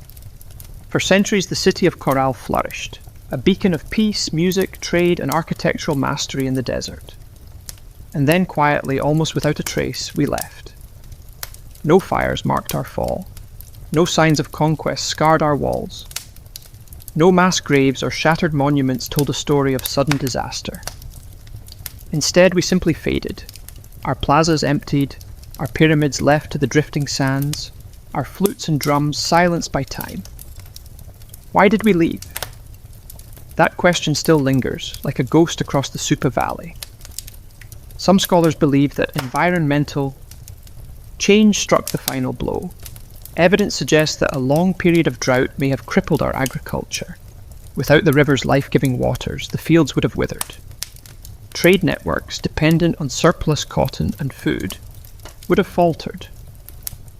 The careful balance we had maintained with our harsh environment may have finally tipped beyond repair. Other theories point to shifting trade routes. As neighbouring cultures grew and new centres of power emerged along the coast and inland, our influence might have diminished. Perhaps the goods we once supplied, cotton, fish, produce, were no longer enough to sustain our role as a dominant city. Slowly the lifeblood of commerce drained away. Still others whisper of internal decline. Without written records, we can only imagine political struggles, religious upheaval, or simple exhaustion. After centuries of growth, even peaceful societies like ours can fracture under pressure when survival becomes uncertain. Whatever the cause, the departure seems to have been gradual, not sudden. Families likely drifted away, one by one, seeking more fertile valleys, stronger rivers, new beginnings. Children who once ran across our plazas grew up telling stories of a lost city behind them, stories that would eventually fade into legend. The desert reclaimed what we had built. Winds carried fine sand over our stone temples. Flutes lay buried beneath shifting dunes. What had once been a humming, vibrant civilization became a field of silent, sleeping mounds. For nearly 4,000 years, Corral remained hidden, a whisper beneath the sands, waiting. Today, as archaeologists carefully uncover our stones, the question still burns. How does a city so advanced, so beautifully crafted, simply vanish? Perhaps the truth is that even the greatest civilizations, no matter how wise or peaceful, are still fragile threads woven into the tapestry of time, forever vulnerable to the unseen forces of change. For millennia we lay forgotten, buried beneath the silent sands of the Supa Valley. Travellers passed the strange rounded hills that dotted the landscape, never suspecting that beneath their feet lay the ruins of a civilization older than the pyramids of Egypt. To them, these were just natural formations, mounds shaped by the wind and time. It wasn't until the late 20th century that the world would finally hear our voice again. In the 1990s, Peruvian archaeologist Ruth Shady led a team into the Soup Valley, driven by curiosity and a growing sense that these hills might hold secrets no one had yet uncovered. What they found would rewrite the story of human civilization in the Americas. Layer by painstaking layer, the sand was brushed away. Beneath it emerged walls of carefully cut stone, grand staircases, sunken plazas, pyramids. A city far older than anyone could have imagined. Radiocarbon dating confirmed the unbelievable. Corral was over 4,600 years old, thriving at the same time as the earliest civilizations in Mesopotamia and Egypt. It was a discovery that shook the foundations of archaeology. Before Corral, scholars believed that civilization in the Americas developed much later, shadowed by the great empires of the Old World. We changed everything. We proved that the Americas had birthed monumental architecture, complex urban life, and social organization independently, long before the rise of the Incas or the Maya. Ruth Shady and her team found not just stone and rubble, but the remnants of life. Musical instruments, fishing nets, textiles, quipu, ancient knot records, and even offerings made to the gods. Each artifact told a story of a people like us who had built a society with vision, intelligence, and profound creativity. Our rediscovery was more than an academic triumph. It was a resurrection, a civilization that had slept beneath the desert for thousands of years. Now stood revealed under the open sky once more, its plazas kissed by the same winds that had once carried the sounds of flutes and the laughter of children. Today, we are recognized as a UNESCO World Heritage Site, a fragile, priceless link to humanity's earliest dreams of building, belonging, and believing. The sands had hidden us well, but in the end, the stones endured, waiting for someone to listen, to see, to remember. We stand today as a silent giant, a reminder that civilization's roots stretch far deeper than once believed. Among our pyramids and plazas, the ancient stones whisper a story that reshapes the understanding of humanity's journey. A story not of conquest and bloodshed, but of harmony, ingenuity, and hope. Long before the towering empires of Greece, Rome, or even Egypt, we were building something extraordinary. We raised pyramids without the wheel. We mapped the stars without written records. We created a thriving society rooted in trade, music, ritual, and engineering, all without leaving scars of war upon the land. In an era often defined by conflict, we offered another vision of what civilization could be. A society that valued connection over conquest, knowledge over domination. We remind the world that complexity does not require violence, that greatness is not measured by how many armies march across a battlefield, but by how a community comes together to build, to create, to dream. Our legacy reaches far beyond the dry sands of the Soup Valley. It challenges old assumptions that civilization had a single cradle, that urban life and monumental architecture belonged first to the Old World. We prove that humanity's spirit of innovation and aspiration arose independently in many corners of the earth, shaped by different hands but driven by the same eternal desires, to endure, to celebrate, to reach toward the divine. Today, walking among our weathered ruins, you can almost hear it, the pulse of drums, the low hum of flutes, the murmur of traders bargaining in the plazas, the laughter of children racing through stone alleys under a sky of endless stars. Our lives, our dreams, our stories are still with you, etched into the bones of the earth. We teach that even when civilizations fall, their spirit can endure, sleeping under sands, waiting to be remembered, waiting to inspire again. In the great timeline of human history, we shine not just as a relic of the past, but as a beacon for the future. A reminder that even in the harshest deserts, even under the heaviest sands, the seeds of wonder, wisdom, and peace can take root and build a world that reaches for the stars.